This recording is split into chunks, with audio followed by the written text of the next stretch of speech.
Hi YouTube, also heute zeige ich euch die gecrackte Version von Threads. Also ja, als erstes downloadet ihr das da bei mir, Threads 2.42, Vollversion bei X-Alboboy, also wenn von mir.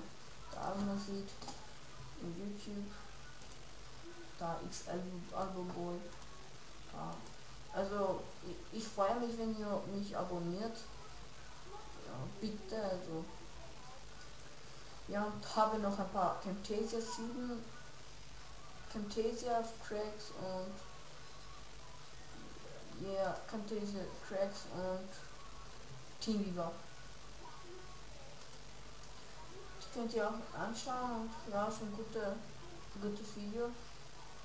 Ja, und also wenn ihr das gedownloadet habt, dann kommt da unten was. Also ich hab's gerade gedownloadet. Ach, das war falsch. Da, der kommt. Den öffnet ihr, dann klickt ihr ausführen, ausführen, ausführen und so weiter und so fort.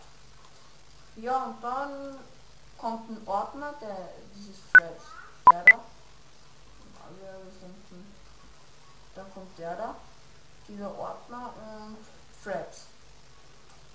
Ja, und also wenn ihr Videos macht, die werden da gespeichert, also rechte Maustaste, Taste, Dateifahrt öffnen, dann bei Screenshots oder Movies und legt frei. Ja.